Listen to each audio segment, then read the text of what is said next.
السلام عليكم ورحمة الله وبركاته. وعليكم السلام ورحمة الله. الحمد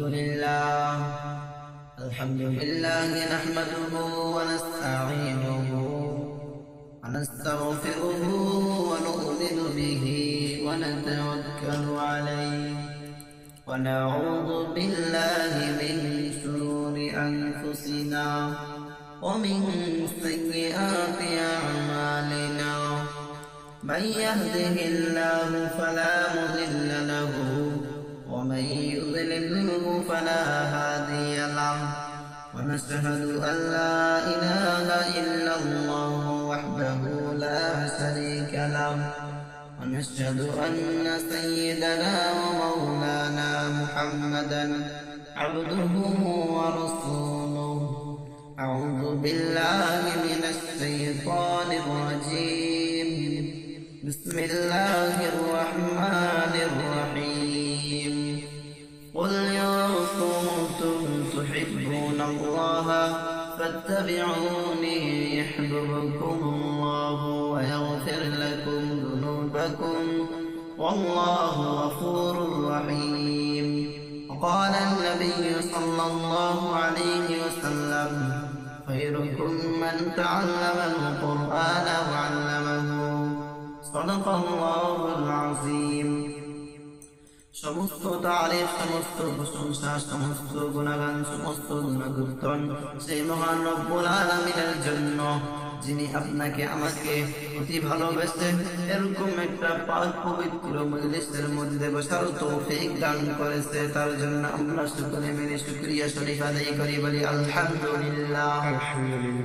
তার উপরে জনাবে মুহাম্মদুর রাসূলুল্লাহ সাল্লাল্লাহু আলাইহি ওয়াসাল্লামকে সৃষ্টি না করা মানে জমিন আসমান কোন কায়নাত কিছু সৃষ্টি হতো না, সেই নবীর উপরে আমরা সকলে মিলে লাখ লাখ দরুদ ও শুকরিয়া শরীফ আদায় করি, বলি সাল্লাল্লাহু আলাইহি ওয়াসাল্লাম।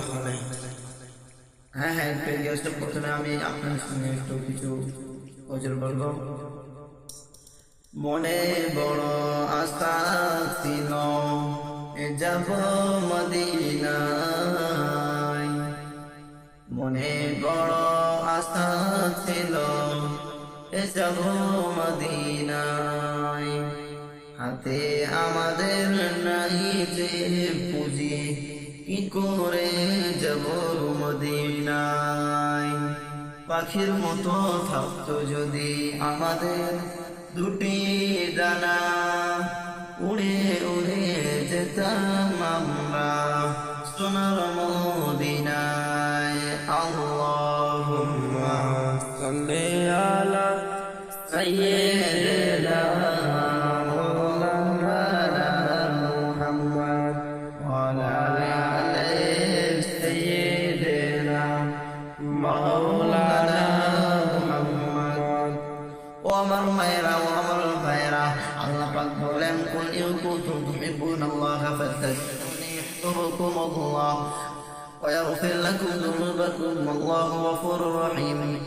আল্লাহ পাক বলেন, ও আমার উম্মতেরা, ও আমার বান্দা বান্দীরা, তোমরা শুনে নাও, তোমরা জেনে নাও, তোমরা যদি আমাকে মহব্বত করতে চাও, ভালোবাসতে চাও, প্যার করতে চাও, লাভ করতে চাও, তাহলে তোমরা যেন আমার প্রিয় হাবিবকে ভালোবাসবে। সুবহানাল্লাহ।